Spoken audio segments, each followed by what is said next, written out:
Terima kasih buat Gembala yang mempercayakan mimbar pagi hari ini. Dan senang juga boleh bertemu dengan hamba Tuhan dari Medan, dari Eliserdang Pak ya. Puji Tuhan.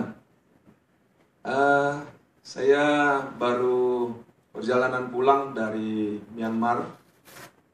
Hampir 18 hari saya ada di Myanmar.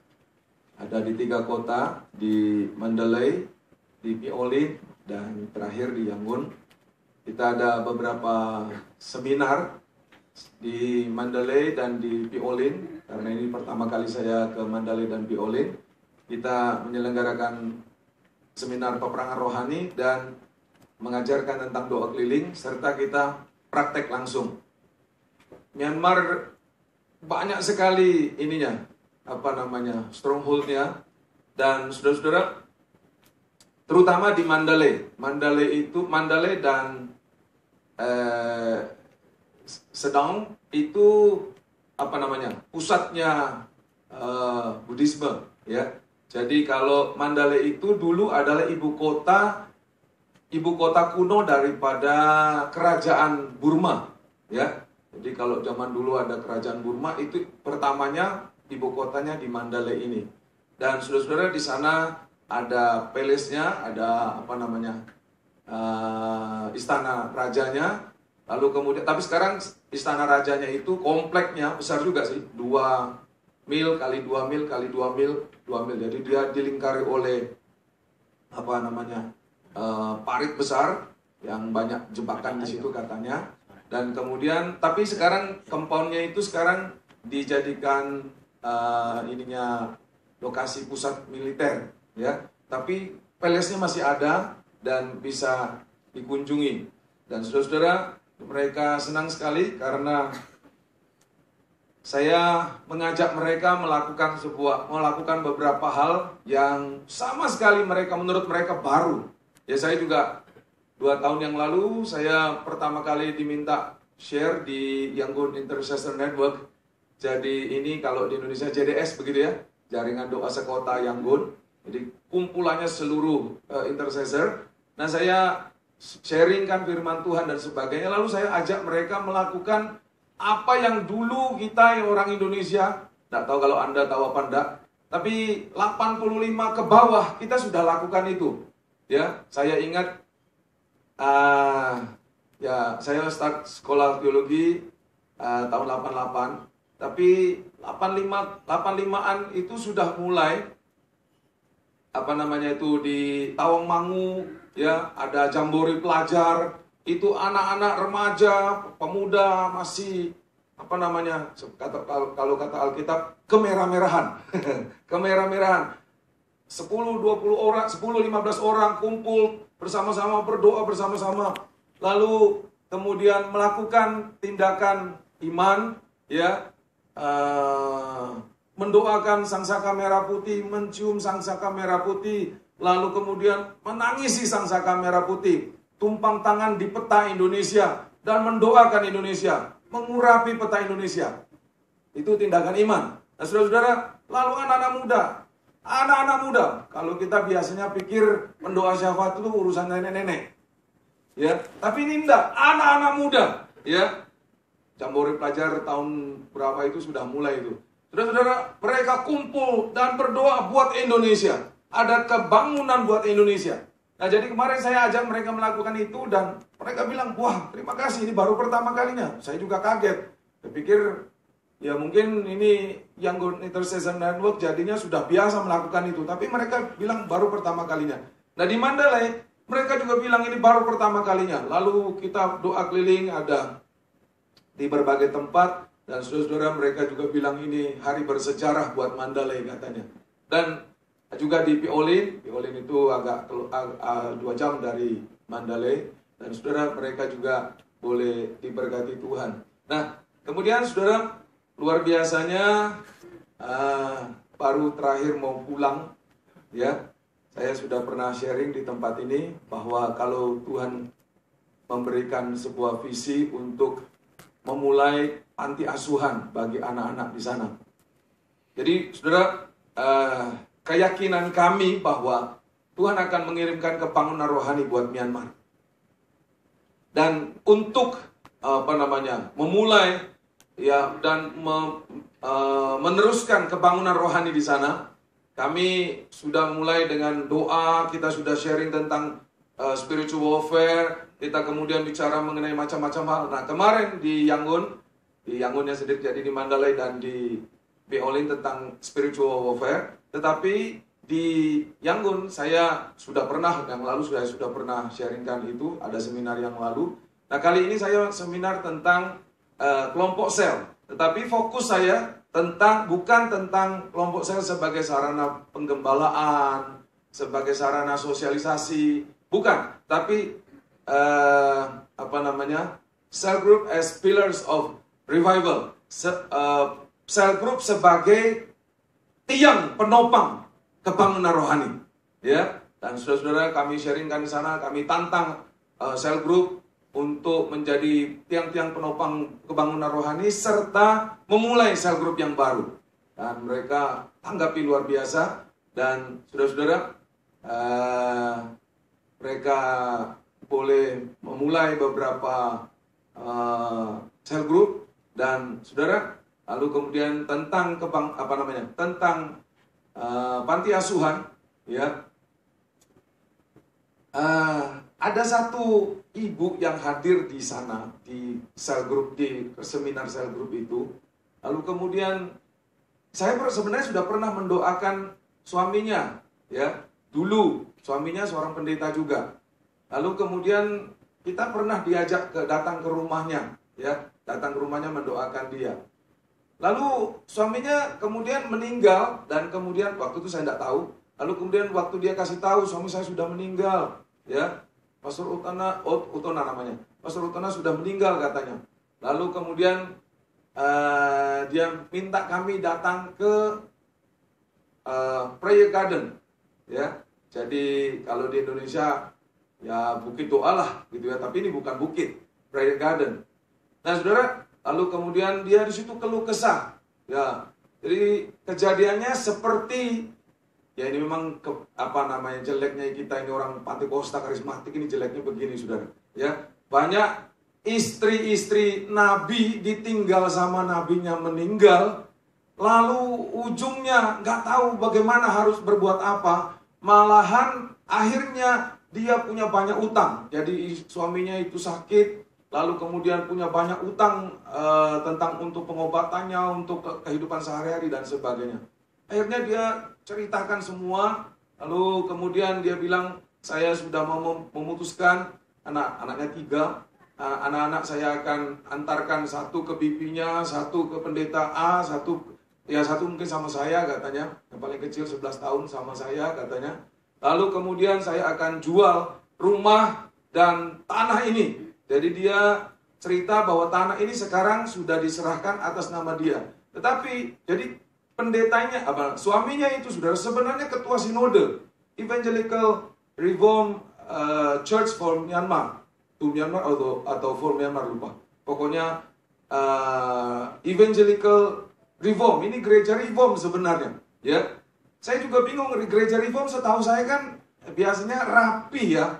Gereja Reform itu, ya kalau di Indonesia kan Stephen Tong itu, ya. Stephen Tong itu kan biasanya, Reform ini biasanya Protestan yang rapi atau tatanan organisasinya. Cuma saudara, waktu presiden atau maksudnya ketua sinodenya ini ninggalin banyak utang. Akhirnya saudara, setelah itu Pastor Utana itu orang Chin, jadi dari Chin tribes. Jadi sukuisme di sana itu kental sekali. Ya sebenarnya sama saja dengan di Indonesia juga. Manado kumpul sama Manado, Batak sama Batak dan sebagainya. Ya tapi saudara, mereka punya Chin ini punya tradisi yang aneh. Jadi istrinya Mon tribes dari suku Mon, suaminya Chin. Nah orang Chin ini kemudian setelah pastor ini meninggal, itu semuanya karena dia sebagai ya mau dibilang sebagai orang yang dituakan di tengah-tengah suku ini. Lalu tapi ya kemudian saudara, semua diambil ininya, warisannya semua diambil, ya, semua warisannya diambil. Akhirnya ada 70 gereja lokal. 70 gereja lokal itu dia ada anak yang paling tua. Jadi suaminya ini sendiri juga punya dua istri, satunya sudah meninggal, punya anak satu. Yang dengan yang istri sekarang ini punya anak 3. Nah, yang jadi yang anaknya yang paling besar ini kemudian menjadi international directornya gereja ini, saudara, sinode ini. Tetapi saudara, akhirnya diambil alih semua. Mobilnya dibagi ke si A, si B dan sebagainya, tanahnya dan sebagainya. Akhirnya istrinya sampai hampir nggak punya apa-apa. Akhirnya kemudian tapi dengan kesimpulan akhirnya, saya singkatkan, kesimpulan akhirnya terselamatkan dengan rumahnya dan tanah Praying Garden itu diatasnamakan dia. Nah, tapi dia sudah putus asa dan dia sudah mau tinggal keluar negeri aja karena dia dicecar terus, diintimidasi oleh Chin tribe ini. Jadi tetua-tetua adatnya itu terus meminta, tidak bisa, itu harus dibagi ke semua anak-anak. Tapi anaknya ada 3, ya. Jadi istri itu tidak punya hak, ya, anak yang punya hak, ya. Nah, jadi agak berat sekali keadaannya.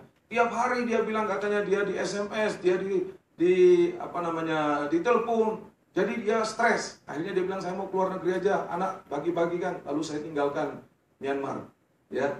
Nah, saudara-saudara, waktu kita berdoa buat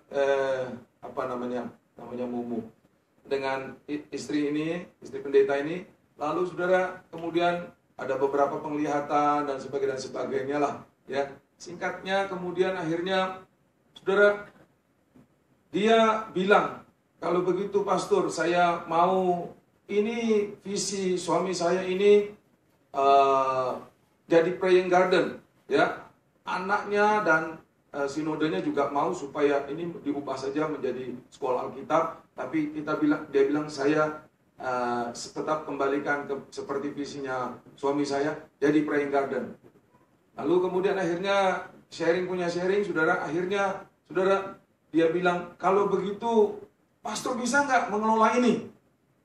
Wah, saya bilang kaget juga saya. Jadi saya bilang, kalau saya tidak bisa karena saya tinggal di Indonesia. Kalau Anda percaya, kita bisa bikin komite, kita bikin panitia, bikin suatu badan khusus untuk mengelola ini. Karena aneh di sana, ya. Kalau di Indonesia kan, kalau di sini juga barangkali, misalnya tempat itu juga sering dipakai untuk retreat. Tapi anehnya orang yang retreat ke sana, kalau kita kan sudah ditentukan tuh, satu kepala misalnya retreat 3 hari, satu kepala berapa dolar dan sebagainya, makan 3 kali, snack 2 kali dan sebagainya. Sudah aturannya sudah jelas kan. Lalu kemudian pasti akan dikembalikan ke pengelolanya. Di sana enggak, saudara. Jadi orang gereja misalnya gereja mana saja mau pakai di tempat situ, lalu mereka kasih tahu tanggal sekian, dia yang masak, dia yang ngatur, dia persiapkan segala sesuatu. Ya, lalu nanti setelah pulang, nanti gereja yang pakai tempat itu kasih persembahan aja. Akibatnya ya banyak kurangnya, ya. Jadi sudah harus menyediakan segala sesuatu. Akhirnya ya boleh dibilang uangnya sudah mau bangkrut sudah itu. Ya itu sebabnya dia bilang, saya tidak mau lagi mengerjakan ini. Apalagi dia kena intimidasi kan tadi kan. Akhirnya sudah dia bilang, kalau gitu saya serahkan sama Pastor Yosua, katanya. Atur saja. Lalu kemudian saya bilang, kami ini sebenarnya bukan punya visi untuk Praying Garden. Kami punya visi ini mau coba rintis panti asuhan. Oh, kalau begitu dia bilang, saya ada tanah sebelah sana, katanya. Ya, saya ada tanah sebelah sana.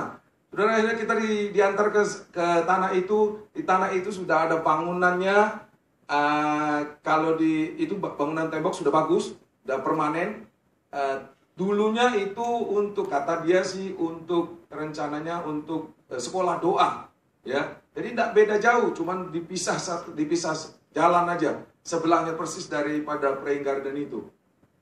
Rain gardennya besar, ya, 5 acre. Jadi 5 acre itu apa?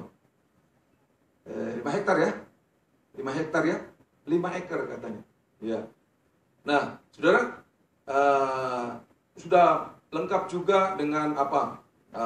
Macam-macam tempat tidur, asrama dan sebagainya untuk terima orang retreat. Tetapi jangan dibayangkan seperti yang di sini atau di Indonesia ya. Kalau di sana orang retreat itu ya apa namanya, tidurnya ya bangsal begitu ya. Jadi bukan kamar-kamar sudah bagus, sudah rapi kayak di Indonesia atau kayak di sini gitu kan. Nah, saudara, lalu dia bilang pakai saja ini tempat katanya.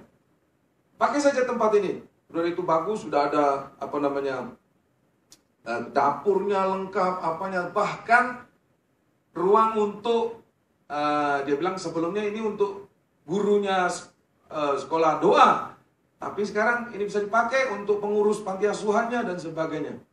Dan saudara, akhirnya dia bilang pakai saja katanya. Ya, mula-mula saya bilang kalau begitu kita rent aja, kita sewa. Jangan, nggak perlu katanya. Akhirnya dia bilang pakai saja, ya. Dan saudara, akhirnya kami, jadi baru saya datang sini kan semalam Sabtu. Baru hari Selasa kami ke sananya. Ya. Rabu ke sana, Kamis langsung saya kumpulkan orang Indonesia, saya bilang begini. Langsung kita bikin panitia kecilnya untuk persiapan panti asuhan dan sebagainya. Sebenarnya dulu juga sudah pernah kita bikin rapat pendahuluan, tapi waktu itu kan belum ada bentuknya, belum tahu tanahnya di mana dan sebagainya. Ya. Nah, tapi sekarang saya bilang, ini kita sudah ada tanahnya, kita sudah bisa mulai. Paling sekat-sekat kamar, lalu kemudian sediakan apa namanya, ya untuk peralatan tidurnya, ranjang dan sebagainya. Paling kita harus tambah lagi beberapa toilet, karena toiletnya cuma 2, ya. Lalu pokoknya kita paling tambah itu saja. Lalu kita bisa mulai. Mungkin 10 anak dulu, 15 anak dulu. Jadi peraturan di sana kalau 30 ke bawah tidak perlu pakai apa namanya, 30 anak ke bawah tidak perlu pakai legalitas apa-apa dulu. Nanti kalau sudah 30 ke atas katanya baru harus ada legalitas. Lalu kemudian kita kontak dengan pendeta lokal di sana yang bisa, maksudnya dia ketua YWAM, Youth with a Mission di sana. Jadi dia bisa dijaring banyak dengan gereja-gereja. Lalu kita minta dia untuk menjadi apa namanya, kan harus jangan bayangkan seperti di Indonesia. Harus orang lokal. Jadi tidak boleh ada nama orang Indonesia atau orang asing. Kalau ada nama orang Indonesia, pemerintah maklum, jangan lupa itu masih junta militer. Ya.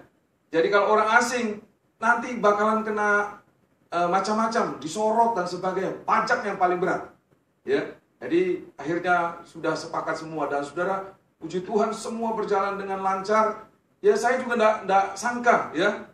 Cuman beberapa hari sebelum datang ke sini, semua Tuhan atur secara luar biasa. Ya. Nah, kami mentargetkan pembukaan tahun ajaran tahun depan. Jadi mereka buka tahun ajaran itu bulan Mei sampai ya dia katanya sih nggak pakai apa namanya itu semester begitu. Pokoknya bulan Mei sampai bulan 2 mereka punya ininya. Lalu 3 bulan berikutnya 2, 3, 4 itu libur panjang, ya. Seperti itu katanya, seperti saya juga belum mendalami. Jadi saudara, kalau Tuhan izinkan bulan 5 kita sudah start panti asuhan di sana. Dan itu sebabnya saya mau ajak Anda berjejaring. Ya. Kami juga di Indonesia akan memulai kembali panti asuhan. Saya dulu pernah punya panti asuhan. Saya nggak terlalu jalan. Ya. Visinya pertamanya dari penglihatan dari seorang pendoa syafaat kami. Waktu kita berdoa di puncak waktu itu, lalu kemudian ada penglihatan, katanya saya sedang pegang arit, ya, apa arit? Sabit, ya, sabit. Lalu kemudian waktu saya sabit itu padi dipegang tangan kanan, bukan saya saja, kami beberapa orang pegang sabit, lalu kemudian pegang padi, bulir-bulir padi yang sudah penuh, yang sudah matang itu. Lalu di tangan kita pegang padi ini, lalu kemudian katanya dia melihat penglihatan itu dari padi itu pecah dan kemudian muncullah anak-anak, keluar mukanya anak-anak. Ya, nah, setelah itu kemudian kita mulai start itu panti asuhan. Panti asuhannya bertujuan untuk mendidik anak-anak untuk menjadi tunas unggul yang diutus kembali bagi Indonesia. Itu sebabnya namanya TUAI, Tunas Unggul Apostolik Indonesia. Nah, saudara, tapi rupanya Tuhan buka jalan justru di Myanmar ini terlebih dahulu. Nah, saya ingin berjejaring dengan Anda, ya kalau Anda bisa terlibat baik dalam pendanaan dan sebagainya, atau mau terlibat langsung. Siapa tahu nanti bulan 5, ya makanya kumpulkan kumpulkan dana, enggak mahal kok ke sana, ya, kumpulkan dana rame-rame ke Myanmar, ya. Biasanya katanya, jadi 3 bulan 2, bulan 3, bulan 4, 3 bulan itu mereka libur panjang. Biasanya ada Bible Camp, ada Youth Camp di banyak tempat, tapi biasanya ada Youth Camp nasional mereka. Dan saudara-saudara, saya pernah diminta, waktu itu saya tidak bisa karena waktunya sangat mepet. Pernah diminta untuk menjadi salah satu pembicara di Youth Camp-nya mereka, National Youth Camp. Ada kira-kira biasanya rata-rata bisa 500-an anak. Ya, tapi jangan dibayangkan, sekali lagi jangan dibayangkan tempat retreat yang bagus, yang rapi. Mereka bentang tenda terbuat dari apa tuh? Terpal sudah cukup itu buat mereka. Diatur tidur rame-rame. Ya, yang penting kemudian toiletnya aja, ya. Maklum orang Myanmar masih seperti itu. Jadi gampang sekali, 500 anak di satu tempat yang agak luas bisa bikin seperti itu. Tapi yang penting kan menjangkau anak-anak muda. Nah, kita bisa siapa tahu bisa bawa pemain musik, Ibu Emi mungkin bisa bantu, ya, dari salah satu pembicara seminar juga, ya kan, Pak Hari kalau bisa senang sekali. Ya, saudara-saudara dikasih Tuhan. Lalu sekalian pembukaan untuk panti asuhan ini, ya. Nah, saudara-saudara, saya percaya sudah waktunya juga. Saya percaya ada waktunya Indonesia bukan cuma ngirim asap. Indonesia bisa kirim misionaris untuk bangsa-bangsa. Tepuk tangan yang panjang buat Tuhan. Haleluya. Ya. Ayo salaman dulu kanan kirinya, bilang dong, jangan cuma kirim asap dong. Ayo salaman kiri kanannya, bilang jangan cuma kirim asap, kirim misionaris, kirim orang-orang untuk memberkati bangsa-bangsa. Nah, dan saya percaya saudara, Tuhan sedang mengirimkan kebangunan rohani buat Myanmar karena ada beberapa penglihatan saya tidak usah ceritakan. Dan saya percaya Tuhan akan melawat Myanmar. Amin. Ya, 2015 mereka akan ada general election. Dan kita belum tahu memang siapa yang akan jadi the next president. Tapi saudara-saudara, banyak orang mengharapkan Aung San Suu Kyi. Tapi memang banyak sekali kendalanya Aung San Suu Kyi untuk menjadi presiden. Ya, banyak sekali. Sekarang junta militer sudah terbuka, tetapi masih cukup kuat, ya. Mereka blok dari berbagai macam aturan dan sebagainya. Tapi kita lihatlah dalam sejarah, ya, apakah itu akan terjadi apa tidak. Namun saudara-saudara, yang paling penting buat kita bukan urusan internal politik mereka. Itu urusan internal politik mereka, tidak usah urusin. Yang penting kita percaya saja bahwa Tuhan akan memberikan kebangunan rohani bagi Myanmar. Kita juga barusan saja bakalan punya presiden baru bulan depan. Dan saudara-saudara, apa yang akan saya sampaikan pagi hari ini, sebenarnya saya sudah dapatkan, ini message, ya, ini message spesial, bukan khotbah biasa, tapi message. Saya dapatkan message ini bulan 3 yang lalu, ya, bulan 3 yang lalu. Tapi saya akan ceritakan dulu 4 bulan sebelum KPU mengumumkan bahwa Jokowi menang, saudara-saudara, saya bukan politikus ya, saya bukan politikus dan saya tidak akan bawa politik bawa ke mimbar ini. Waktu rame-ramenya Partai Damai Sejahtera di Indonesia waktu itu, Partai Kristen, banyak pendeta-pendeta ikut-ikutan politik dan sebagainya. Waktu saya masih gembala, ya. Banyak teman-teman, ayo ikut jadi caleg dan sebagainya. Saya bilang, enggak, saya enggak mau, saya enggak tertarik sama sekali. Ya, saya enggak mau ikut-ikutan politik. Tetapi biar bagaimanapun selaku hamba Tuhan, pasti kita harus mempunyai suara kenabian. Itu sebabnya kita harus memperhatikan politik. Ya, jadi tidak boleh juga cuek, tidak boleh abai dengan politik. Ya, nah saudara-saudara dikasih Tuhan 3 atau 4 bulan sebelum KPU mengumumkan, saudara-saudara, sebenarnya saya sudah Tuhan berikan apa? Saya sudah tahulah, ya Tuhan sudah memberitahukan bahwa Jokowi akan menjadi presiden. Saya minta maaf kalau Anda ada yang menjadi pendukung Prabowo. Mohon maaf sekali, saya tidak ada maksud apa-apa, sama sekali tidak. Dan toh sekarang sudah lewat. Ya, saya ini juga sudah lewat. Tapi saudara-saudara dikasih Tuhan, bulan 3 saya dapatkan pesan Tuhan ini, lalu saya khotbahkan di berbagai gereja. Dan kemudian saudara-saudara, tanggal 9 April itu pemilihan legislatif, ya, anggota dewan, DPR, DPRD dan seterusnya, DPD juga, ya. Tanggal 9 April jam 7 pagi sampai jam 1 siang ada coblosan. Kalau di sini kayaknya lebih cepat ya. Lebih duluan ya. Nah, kalau di Indonesia tanggal 9 April jam 7 sampai jam 1 siang itu coblosan.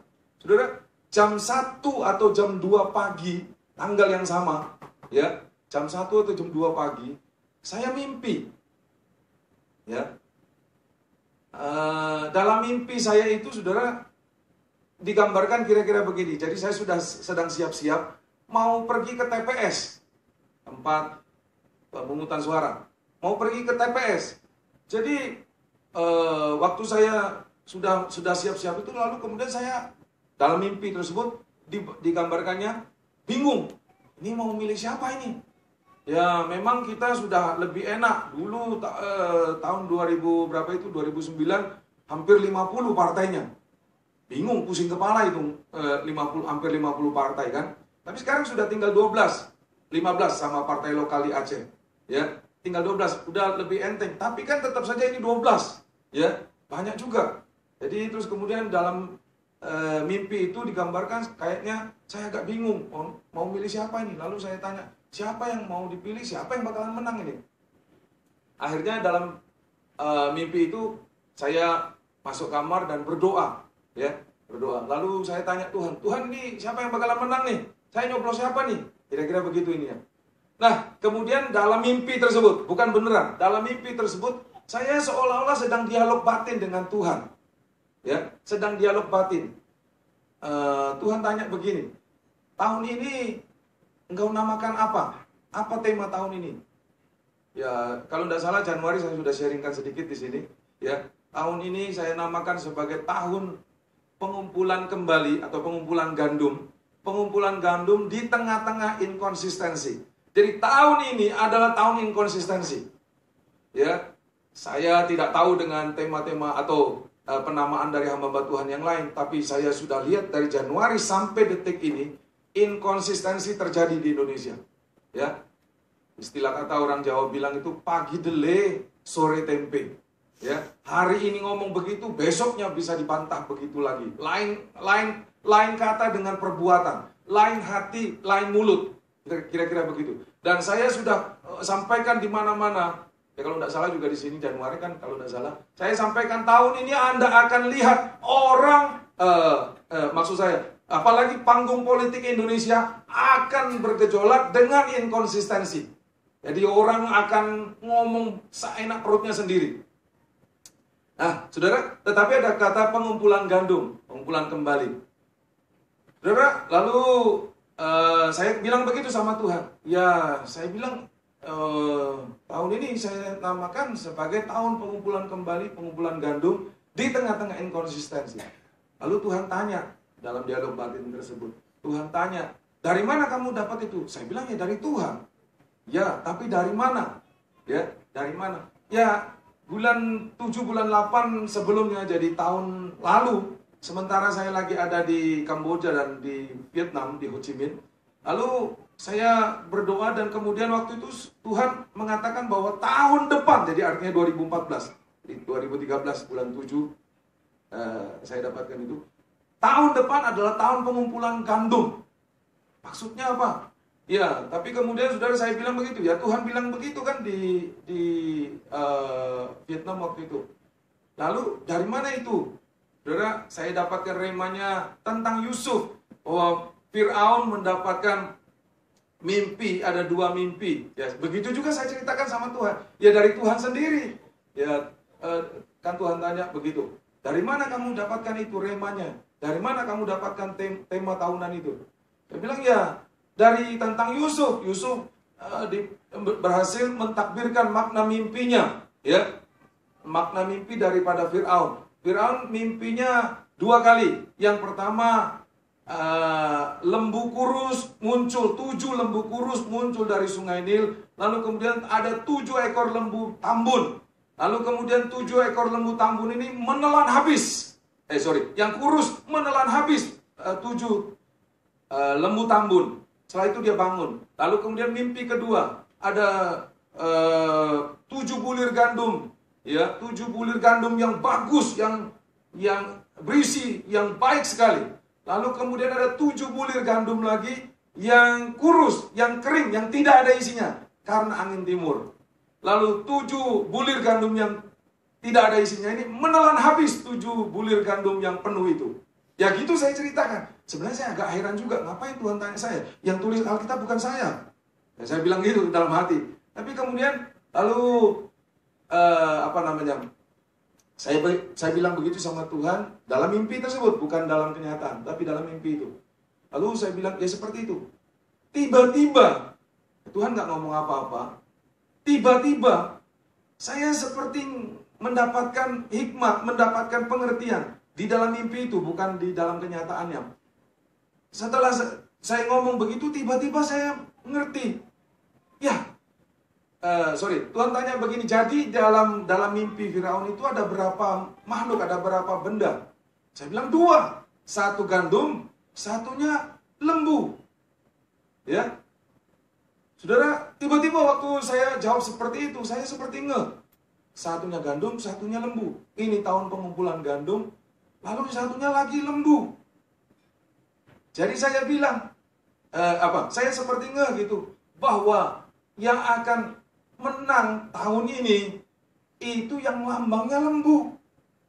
Tetapi kan di antara 12 partai itu tidak ada yang lambangnya lembu. Banteng ada. Ya, banteng ada. Jadi sudah seperti saya, Tuhan tidak ngomong apa-apa, cuman saya seperti ngeh. Berarti yang lambang lembu yang akan menang. Jadi sesuai dengan pertanyaan saya tadi, ya, siapa yang bakalan menang? Siapa yang akan saya pilih?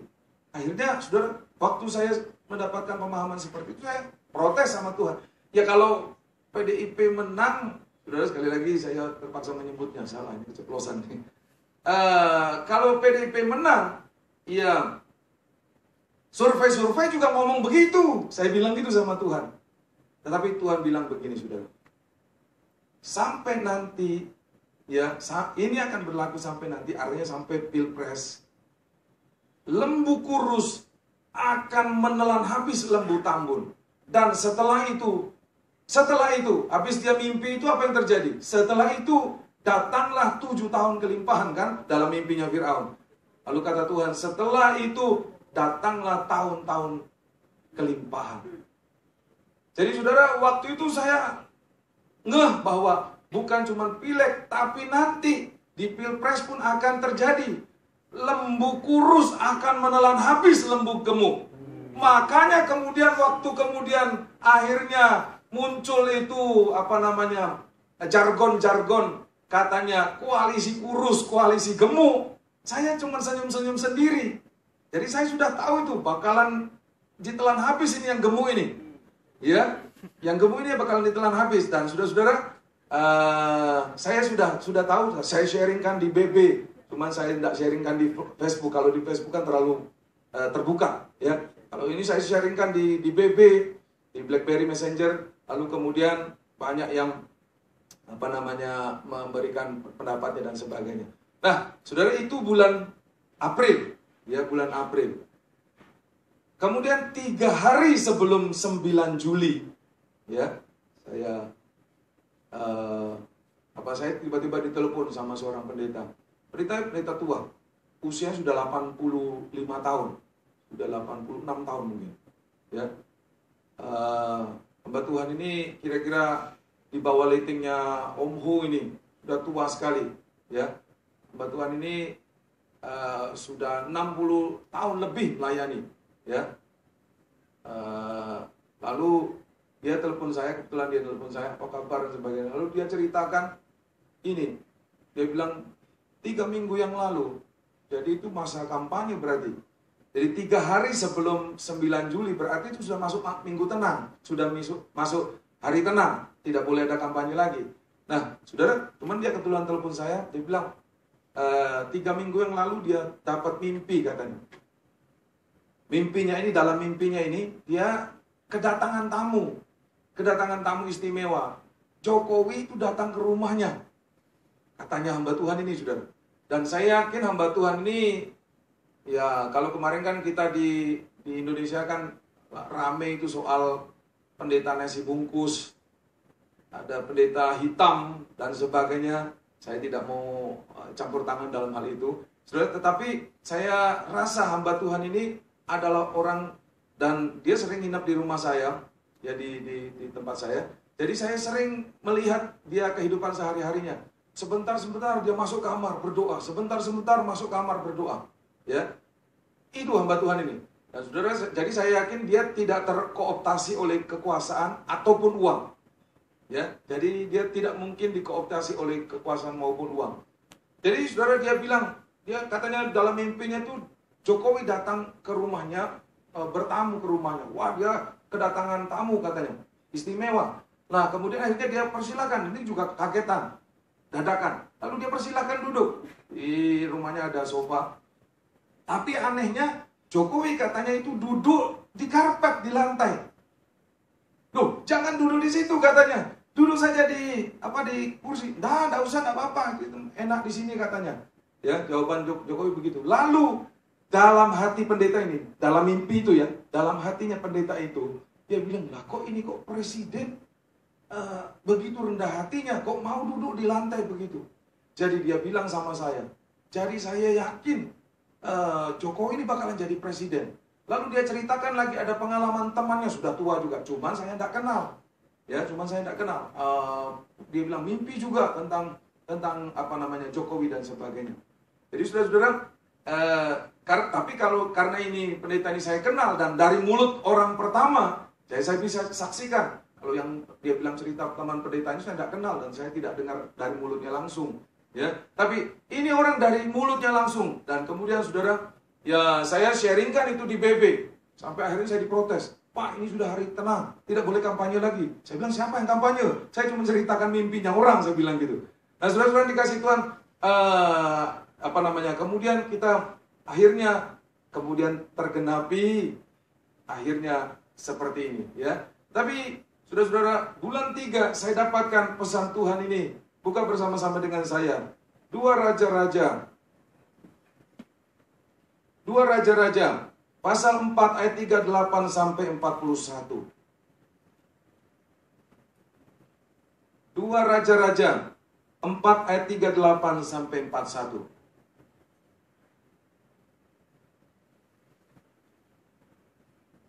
Kita baca bergantian, saya yang genap, Anda baca yang ganjil, terakhir kita baca bersama-sama.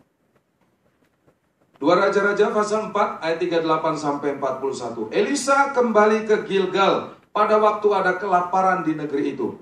Dan ketika pada suatu kali rombongan nabi duduk di depannya, berkatalah ia kepada bujangnya, taruhlah kuali yang paling besar di atas api dan masaklah sesuatu makanan bagi rombongan nabi itu. 39. Lalu keluarlah seorang dari mereka ke ladang untuk mengumpulkan sayur-sayuran. Ia menemui pohon saluran dan memetik pada dia penuh dalam jubahnya. Sejak ia pulang, teruslah ia mengiris-irisnya ke dalam kuali masakannya, sebab mereka tidak mengenal. Kemudian dicedoklah dari masakan tadi bagi orang-orang itu untuk dimakan, dan segera sesudah mereka memakannya, berteriaklah mereka serta berkata, maut ada dalam kuali itu, hai abdi Allah, dan tidak tahan mereka memakannya. 41. Tetapi berkatalah Elisa, ambillah tepung, dilemparkannya lah itu ke dalam kuali serta berkata, cedoklah sekarang bagi orang-orang ini supaya mereka makan, maka tidak ada lagi sesuatu bahaya dalam kuali itu. Saudara-saudara dikasih Tuhan, saya tidak mau berkata bahwa Indonesia, ya apalagi Singapura, saya tidak mau berkata bahwa Indonesia seperti di Gilgal masa kelaparan, tidak. Ya, tapi berapa banyak kita justru menghadapi masa atau menghadapi keadaan yang saya istilahkan seperti buah si malakama. Ya, dimakan mati bapak, tidak dimakan mati ibu. Tapi kalau katanya cak lontong ya dijual saja. Ya, tapi kan sama-sama nggak dimakan juga kan? Ya. Tapi saudara-saudara dikasih Tuhan, buah si malakama. Apa yang saya maksudkan dengan buah si malakama? Keadaan dilematis. Ya, saudara, waktu itu dia ke Gilgal, pada waktu itu musim kelaparan, pada waktu itu musim paceklik. Ya, dan kemudian saudara-saudara, ya tadi sudah kita baca, akhirnya ada rombongan nabi. Ya, ini saya istilahkan kira-kira beginilah. Ya, ada senior pastor, lalu kedatangan ini junior-juniornya. Jadi PDP, PDM-nya ini datang, rame-rame datang ke pendeta seniornya. Lalu pas waktu berkunjung ke rumahnya, lalu kemudian ini mau dikasih makan. Cuma masalahnya, ya ini senior pastornya kebetulan lagi tongpes. Kantong kempes. Ya. Jadi, saudara, lalu tidak ada makanan sama sekali. Ya. Tapi kemudian akhirnya salah satu dari rombongan nabi ini mengambil labu liar, coba cari di luar, dapatkan labu liar. Lalu kemudian akhirnya dia pulang masak makanan itu. Nah, sekarang di depan mata mereka, jadi perutnya sudah kelaparan, tidak makan juga mungkin sebentar lagi mereka sudah kolaps. Ya. Tapi sudah sekarang di depan mata ada sekuali besar makanan. Ya labu kalau misalnya dimasak, ya enak juga wanginya, saudara. Ya. Nah, tapi saudara, mungkin mereka bilang, wah sudah nikmat sekali ini. Tapi apa yang terjadi? Justru ada maut dalam kuali. Ya, beberapa penafsir mengatakan karena di labu liar, mungkin ini adalah racun. Ya. Jadi saudara, akhirnya mereka ada dalam keadaan dilematis. Maju kena. Maju kena. Mundur kena. Katanya Indro. Kanan kena, kiri kena. Ya serba salah. Keadaan yang tidak menyenangkan. Ya. Tapi saudara-saudara dikasih Tuhan, saya percaya, ya kita semua percaya kalau depan halangan, belakang halangan, kiri kanan halangan, bawah ketutup, tentu saja atas tidak akan pernah tertutup. Yang percaya katakan amin. Yang percaya katakan amin. Tapi keadaan seperti ini tidak menyenangkan. Ya, di depan mata mereka ada makanan yang nikmat, harum baunya. Harum baunya, sudah menggugah selera, tapi ada maut dalam kuali. Jadi dimakan salah, tidak dimakan salah. Mau tidak mau makan, lapar. Keadaan sudah tidak menyenangkan, tapi saudara mau makan, di depan mata ada masakan baik, enak, tetapi akibatnya maut juga. Jadi tidak makan mati, dimakan pun mati. Saudara, ini keadaan yang dilematis. Dan saudara-saudara, barangkali keadaan kita pernah juga menghadapi itu. Saya sering katakan, bahkan seorang hamba Tuhan sekalipun, hamba Tuhan bernama besar sekalipun, ya, setidak-tidaknya sekali seumur hidupnya pasti dia mengalami keadaan seperti ini. Keadaan yang dilematis, tidak menyenangkan. Saudara-saudara dikasih Tuhan, sulit sekali seperti ini. Ya. Nah, dan padahal kalau menurut ayat 39-nya itu katanya ada seorang yang keluar ke ladang untuk mengumpulkan sayur-sayuran. Kata mengumpulkan Ini kata mengumpulkan yang di sini persis sama seperti kata yang dipakai untuk ketika Yusuf. Ya, jadi dalam bahasa Ibrani ada kabats, ada lakats, ada beberapa untuk kata mengumpulkan. Tetapi saudara, kata yang sama juga yang dipakai untuk ketika Yusuf mengumpulkan gandum. Dan saya percaya tahun ini adalah tahun pengumpulan gandum. Dan saya berdoa supaya Anda mengumpulkan untuk mendapatkan yang terbaik. Yang percaya katakan amin. Yang percaya katakan amin. Dan saya berdoa supaya Anda mengumpulkan bukan untuk masuk ke dalam karung yang bocor, melainkan Anda mengumpulkan bukan untuk nihil, melainkan untuk berisi. Yang percaya katakan amin. Ya, tetapi buktinya orang ini, kelompok ini justru mengumpulkan, ya bahkan ayatnya jelas, mengumpulkannya serangkul penuh. Jadi dia kan punya jubah, ada baju. Saudara, dia pakai jubahnya, mengumpulkan serangkul penuh labu liar. Yang dikumpulkan banyak, tetapi ujungnya maut. Ya, dan saya berdoa supaya ini tidak terjadi bagi kita. Susah payah mengumpulkan, tapi ujungnya maut. Susah payah mengumpulkan, ujungnya dilematis. Jangan pernah terjadi. Yang setuju katakan amin. Yang setuju katakan amin. Tapi ini yang terjadi, saudara-saudara. Kenapa mereka mengumpulkan tetapi ujungnya maut? Kenapa mereka mengumpulkan tetapi ujungnya keadaan dilematis? Saya temukan ada 3 alasan. Ada 3 alasan. Mengapa mereka mengumpulkan, dan saya berdoa supaya di tahun pengumpulan gandum ini Anda mengumpulkan bukan untuk nihil, melainkan untuk berisi.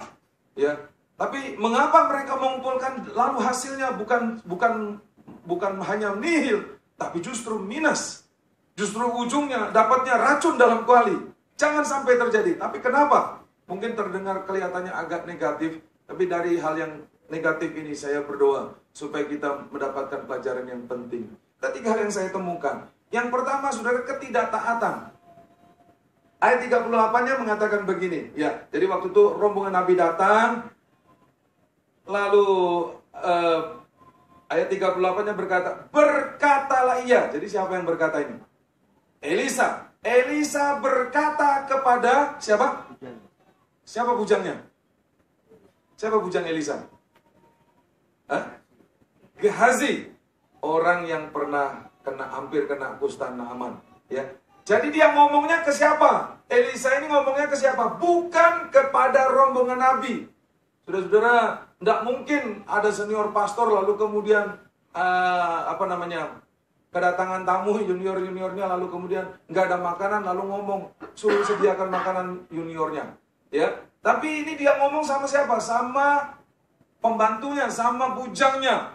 Dia ngomongnya sebenarnya gampang saja. Taruhlah kuali yang paling besar di atas api. Masaklah sesuatu makanan. Tidak tidak bilang suruh masak apa dan sebagainya. Cuman taruhlah kuali yang paling besar di atas api dan masaklah sesuatu makanan bagi rombongan Nabi itu. Saudara, saya ingat ada seorang hamba Tuhan, saya tidak ingat apakah betul namanya George Muller atau bukan. Tapi ada seorang hamba Tuhan di Inggris, ya, dia punya panti asuhan, dan biasanya anak-anak panti asuhan kalau sudah jam makan, ada loncengnya, jam makan, saudara, mereka makan, sebelum makan mereka berdoa. Biasanya, katanya kebiasaannya itu, ya di depannya sudah ada tersedia piring dan sebagainya, di tengah-tengah sudah ada makanannya, ya sudah ada makanannya, dan kemudian mereka tinggal berdoa lalu ambil makanan, gitu kan. Biasanya sih begitu. Tetapi saudara-saudara, waktu mereka saat itu kemudian piringnya kosong, di tengah kosong, tidak ada makanan apa-apa. Ya, supaya mungkin lagi paceklik barangkali, ya. Tapi ini hamba Tuhan ini berdoa, dan dia berdoa doa profetik, dan saya percaya ini sebenarnya perintah profetik. Perintahnya gampang sekali. Taruh saja kuali yang paling besar di atas api, masalah sesuatu, apa yang tidak tahu. Ya, saya tanya, apakah Elisa tidak tahu bahwa dapurnya kosong? Saya rasa tahu dia. Ya, tetapi perintahnya sebenarnya ini perintah profetik. Lalu hamba Tuhan ini ya yang punya panti asuhan dia berdoa. Ayo anak-anak kita berdoa katanya. Mari kita berdoa. Terima kasih Tuhan buat makanan yang sudah tersedia. Anak-anak seling, mana tersedia? Nggak ada apa-apa. Ya, tapi saudara, dia punya iman dan dia berkata dengan iman. Ya, lalu kemudian dia bilang, sucikan makanan ini, berkati makanan ini. Biasanya kan setelah amin begitu, anak-anak, yang namanya anak-anak panti asuhan, kemudian rame-rame, rebutan makanan. Ya, apa namanya, bukan cuman sekolah Alkitab. Kalau sekolah Alkitab kan katanya zaman dahulu itu kan katanya kalau berdoa kan harus apa, piringnya harus ditutupi begitu. Kalau enggak kan ayamnya hilang katanya. Ya, tapi kalau ini setelah selesai makan apa, selesai amin langsung rebutan makanan begitu. Biasanya begitu. Tapi sekarang apa yang mau direbut? Tidak ada makanan di depannya. Tapi hamba Tuhan ini berdoa dengan penuh iman. Terima kasih buat berkat makanan minuman yang sudah tersedia di depan kami. Lalu sucikan makanan, lalu ketika dia amin, begitu dia amin terdengar pintu diketuk. Waktu diketuk pintu dibuka, lalu kemudian apa yang terjadi? Ada orang nyumbang ratusan karung bahan makanan. Mereka tidak pernah berkekurangan. Amin. Saya rasa, saudara, ini pendapat saya pribadi. Seandainya ini perintah cuma dilakukan saja, ditaati saja. Dan sebenarnya pun juga bukan kepada rombongan Nabi ngomongnya, tapi kepada bujangnya, kepada Elisa. Taruh saja kuali, masalah sesuatu apa? Ya saya tidak tahu, mungkin ini bayangan saya saja, pendapat saya pribadi, sudah bukan penafsiran dari mana-mana. Tapi saudara, kalaupun misalnya ditaruh air di situ, masa air saja, Tuhan pun sanggup membuat air itu jadi sop ayam. Amin, saudara. Iya, saya rasa kalau ditaati pasti bisa sesuatu yang mujizat terjadi. Sayangnya tidak ditaati, dan saudara-saudara, ketidaktaatan selalu mendatangkan masalah. Ketaatan akan mendatangkan berkat. Yang percaya katakan amin. Ketidaktaatan selalu mendatangkan masalah. Coba salah menurut kanan kirinya bilang, taatan pasti membawa berkat. Membawa berkat. Berkat, Mas. Amin. Amin. Ketaatan, kalau dia taat, taruh saja kuali di atas api. Kan tidak suruh apa-apa, saudara.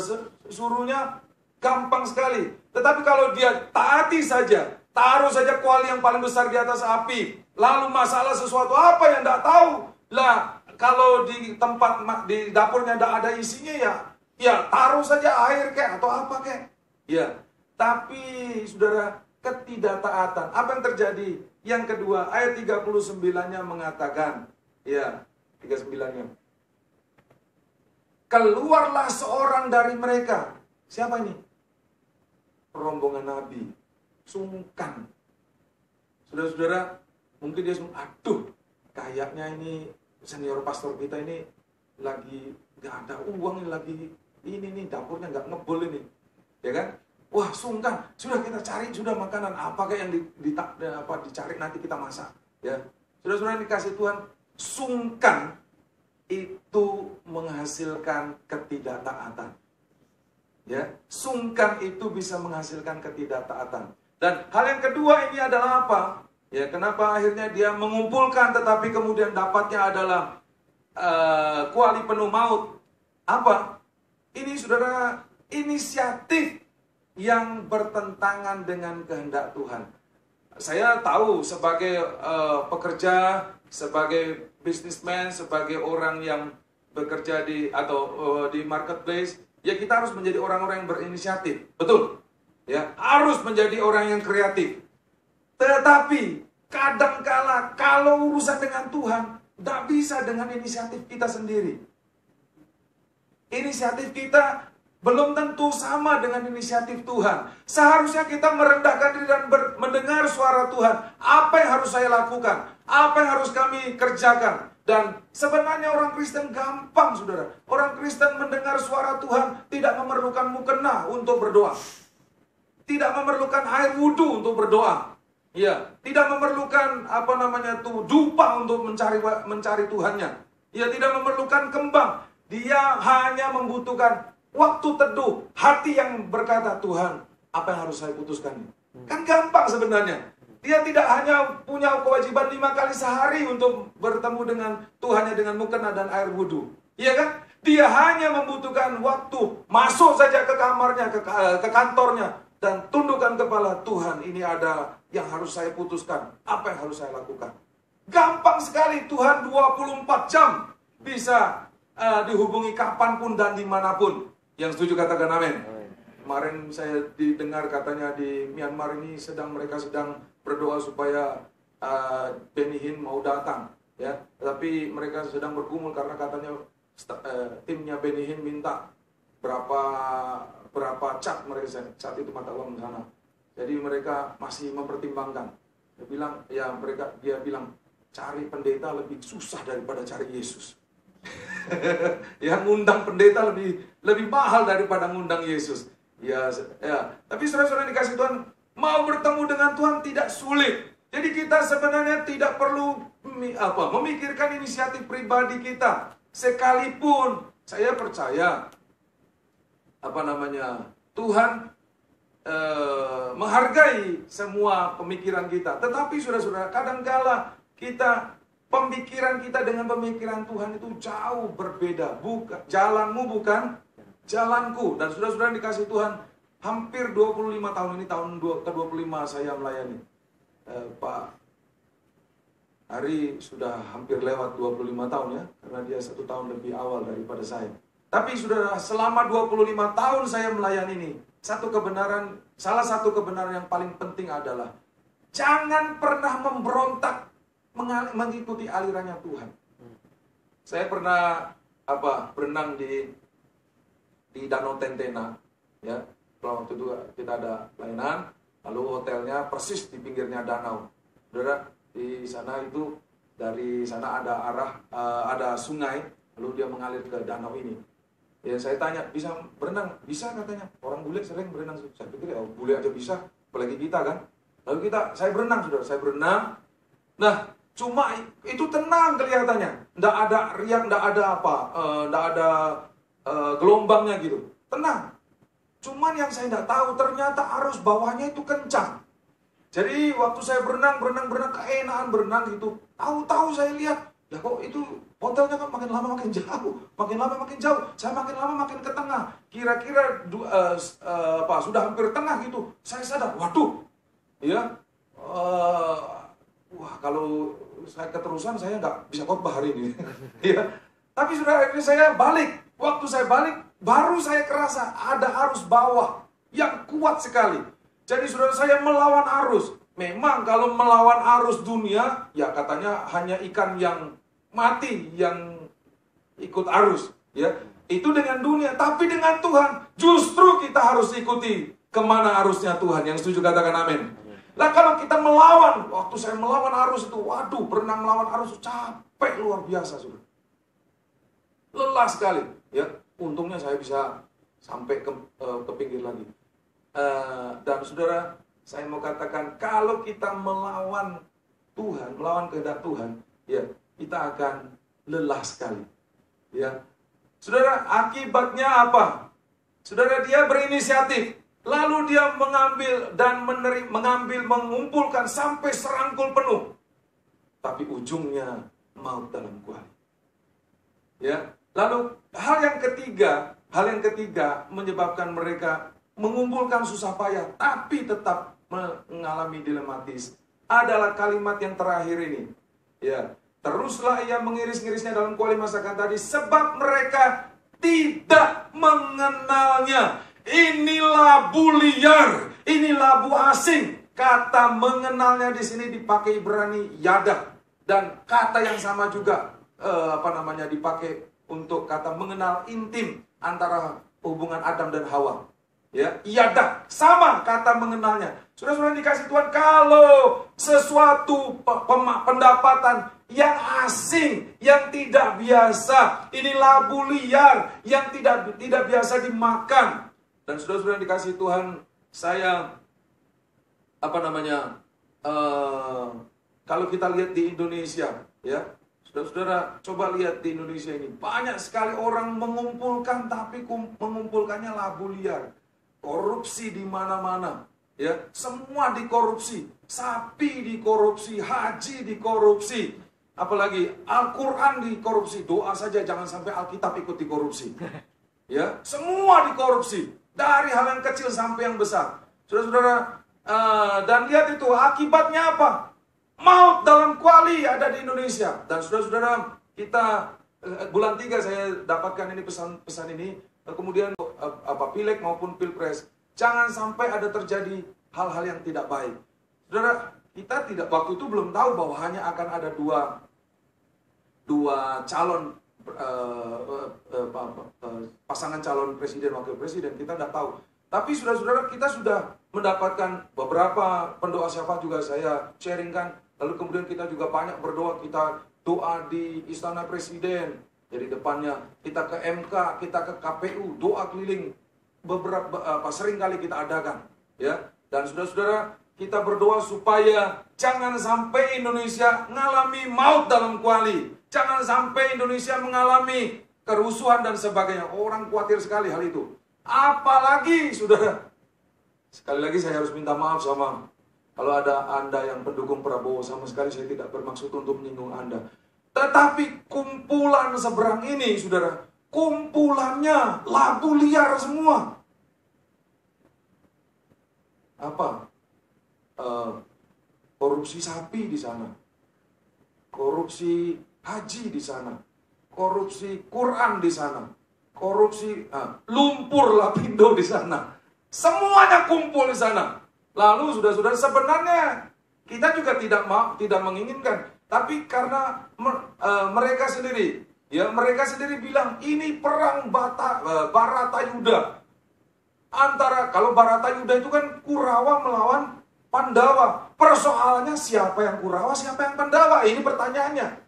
Kan semua orang merasa Pandawa, merasa yang paling baik, dan dia akan memenangkan Baratayuda. Padahal menurut saya kita tidak perlu membuat pilpres ini menjadi perang, bukan? Ini Amin Rais itu ngomong bahwa ini perang, ya seolah-olah bahkan perang Badar, perang Badar. Saudara-saudara, itu sebabnya banyak orang marah ketika Amin Rais mengatakan perang Badar. Kenapa? Karena perang Badar itu adalah perang antara yang mereka anggap non-kafir melawan kafir. Padahal kan ini cuma pilpres, kompetisi biasa, bukan juga perang, bukan. Setelah itu harusnya kita bersatu kembali sebagai sebuah bangsa, membangun bangsa. Iya kan? Bukan perang. Tetapi karena dari sana juga mengumumkan seperti itu, saudara-saudara. Ya, akhirnya mau tidak mau, yang mana Kurawa, yang mana Pandawa, yang mana istilah kalau perang Badar itu yang mana kafir, yang mana non kafir, iya kan? Nah, saudara-saudara, tetapi kalau Anda lihat, kalau kita lihat keadaan seperti ini, saudara, iya. Dan kemarin itu memang mencekam sekali, ya, cukup mencekam, saudara. Saya ada di Jakarta pada waktu beberapa pilpres. Lalu pengumuman KPU, saudara-saudara, pas pengumuman KPU itu, ya, pas pengumuman KPU itu, ya, sebelum pengumuman tahu-tahu ada penarikan diri. Jadi ini guyonannya di Jakarta, katanya di guyonannya Jokowi itu memang gagal sebagai gubernur. Salah satu kegagalannya adalah menghilangkan macet. 2 tahun dia jadi gubernur tidak berhasil menyelesaikan macet, ya. Prabowo ngomong 10 menit langsung hilang macet. Tenang langsung Jakarta, ya. Itu Tamrin sama Sudirman langsung kosong, ya. Jadi Jokowi 2 tahun gagal. Prabowo 10 menit berhasil membuat Jakarta jadi tidak macet. Ya, itu guyonannya. Tapi saudara-saudara dikasih Tuhan, keadaannya seperti itu. Dan orang banyak khawatir, apalagi rupiah turun naik dan sebagainya akibatnya. Ya, saham juga turun naik gara-gara itu. Ya, tetapi saudara-saudara dikasih Tuhan, saya percaya Indonesia bukan maut dalam kuali. Yang percaya katakan amin. Dan saudara, kami berdoa terus untuk itu. Saya sharingkan ini di berbagai tempat, sharingkan juga para pendoa syafaat. Mari kita berdoa. Dan ini labu liar. Ya, banyak yang tidak benar. Ya. Dan akibatnya maut dalam kuali. Saya tidak tahu bagaimana keadaan keluarga, mungkin keluarga Anda di Indonesia, mungkin juga mengalami hal yang sama. Tapi saya mau katakan, di dalam Tuhan pasti masih ada solusi. Masih ada jalan keluar. Yang percaya katakan amin. Amin. Tidak ada jalan yang buntu dalam Tuhan. Akhirnya saudara, keadaan sudah dilematis, lapar, sudah tidak makan, ya kelaparan, ya bisa juga mati. Ya, tapi di depan mata ada kuali yang berisi makanan enak. Mau makan, ada racun. Serba salah, buah si malakama. Tapi kemudian akhirnya ayat terakhirnya 41, ya, selalu ada solusi. Yang percaya katakan amin. Ambillah tepung, ya, 41. Ambillah tepung. Lalu dilemparkannya tepung itu ke dalam kuali. Saudara, saya tanya, ya, tepung dalam Alkitab, saudara, tepung. Saya bukan pendeta yang suka khotbah alegoris. Saya khotbahnya selalu biasanya tekstual, ya. Saya jarang sekali bicara, oh ini lambangnya ini dan sebagainya, angka ini lambangnya, saya kurang begitu suka, ya, itu alegoris, ya. Tetapi kali ini saya harus bicara secara alegoris. Tepung dalam Alkitab itu bicara mengenai kebenaran. Tepung itu putih, tapi dari tepung yang putih itu menghasilkan roti, ya. Tepung dalam Perjanjian Lama itu barang yang atau benda yang penting sekali dalam ibadah orang Yahudi. Ya, orang Yahudi selalu harus mempersembahkan juga, selain ada persembahan-persembahan darah dan sebagainya, ada burung, ada sapi, ada kambing, tapi juga harus mempersembahkan tepung, ada 1/10 eva, 1 gomer dan sebagainya. Dan tepung itu penting karena mereka harus membuat roti setiap hari. Ada meja roti persembahan namanya, ya. Meja roti pertunjukan, meja roti pertunjukan. Kenapa disebut meja roti pertunjukan? Karena di situ ditunjukkan roti. Nah, rotinya itu ada 1 tumpuk 6, 2 tumpuk jadi jadi 12. Tapi juga ada yang menafsirkan katanya 66 ini lambang Alkitab, 66 kitab dan sebagainya. Itu suka-sukanya dia lah, ya. Tapi saudara, memang roti itu melambangkan yaitu kebenaran, ya. Roti juga bicara mengenai penyediaan Tuhan. God's provide, ya, provision. Saudara-saudara dikasih Tuhan, Tuhan akan menyediakan segala sesuatu tepat pada waktunya. Yang percaya katakan amin. Ya. Nah, saudara, jadi tepung ini menjadi lambang kebenaran, ya. Saudara, ambilkan tepung. Saudara, pertanyaannya adalah, banyak nggak tepungnya? Banyak atau sedikit? Halo? Banyak apa sedikit? Pasti sedikit. Kalau banyak ya mendingan masak tepung tadi jadi roti, ya kan? Tepungnya hanya sedikit. Saudara, memang kita di Indonesia Kristen minoritas. Sedikit lah. Tapi saya mau katakan, kalau orang Kristen ini sungguh-sungguh hidup dalam kebenaran, takut akan Tuhan, lalu para pendoa-pendoa mendoakan, saya katakan pada waktu itu, ya bulan 3, bulan 4 itu, ya. Kalau para pendoa syafaat terus menebarkan tepung kebenaran, menebarkan kebenaran atas bangsa ini, saya percaya maut dalam kuali bisa dinetralisir. Barangkali Anda juga, keluarga besar Anda hanya 1 orang yang Kristen, mungkin masih sedikit, tapi kalau Anda hidup takut akan Tuhan, hidup dalam kebenaran, pasti kebenaran akan mempengaruhi ketidakbenaran. Yang setuju katakan amin. Menetralisir apa yang tidak benar. Saudara, waktu itu kemudian dia tebarkan tepung. Ya, ketika ditebarkan tepung, Alkitab katakan, maut dalam kuali itu dinetralisir. Maka saudara-saudara, waktu saya sampaikan ini di persekutuan yang saya naungi dulu pertama kali, dan beberapa gereja-gereja lain juga saya adakan. Mari saya bilang, kita mengambil tindakan profetik. Ambil langkah profetik. Saudara, hanya visualisasi iman. Saya memang, ya sebagai orang pernah belajar sekolah teologi, saya memang tidak terlalu suka dengan, sedikit-sedikit tindakan profetik yang aneh-aneh gitu ya. Ada yang, di Indonesia itu ada yang sampai macam-macam, garam lah, tepung lah, apalah, ada 7 elemen lah, dan sebagainya. Saya kurang begitu sepakat. Namun, saya tidak menolak sama sekali. Saya ajak, ya, di persekutuan yang kami layani, maupun di beberapa gereja. Saya bilang, kalau kita sediakan tepung bisa. Tapi saya ceritakan di persekutuan kami, saya bilang, kita ambil tindakan profetik, kita ambil peta Indonesia. Dari Sabang sampai Merauke, dari Miangas sampai ke Pulau Rote. Ya. Nah, saudara, kita ambil tepung beneran, lalu kita tebarkan di situ. Ya, tebarkan tepung itu hanya visualisasi iman. Kita berdoa syafaat buat Indonesia, dan saya percaya Indonesia bukan kuali berisi maut. Yang setuju katakan amin. Hidup kita juga bukan kuali berisi maut. Namun, saudara-saudara dikasih Tuhan, kalau Anda berkata, jangan-jangan benar Pak Yosua, kadang keluarga saya sedang begini dan sebagainya. Mari Anda katakan, Tuhan pakailah hidup saya, hidup dalam kebenaran. Dalam kebenaran, hidup dalam kebenaran. Mungkin itu sedikit minor sekali, sedikit saja. Tapi saudara-saudara dikasih Tuhan, kebenaran yang sedikit bisa menetralisir ketidakbenaran yang banyak.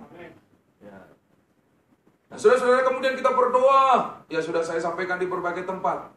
Ya, kemarin saya khotbahkan ini juga di Yangon. Ya, ada gereja Indonesia pertama dibuka di Yangon. Gereja berbahasa Indonesia maksud saya. Ya, bulan Januari yang lalu belum ada. Nah, sekarang baru ada. Saudara, saya katakan juga hal yang sama. Dan mari kita berdoa buat Indonesia. Mari kita berdoa buat keluarga kita. Mari kita berdoa buat keadaan kita. Mungkin Anda sedang mengalami masa-masa dilematis seperti ini. Di depan kita ada tubuh dan darah Tuhan.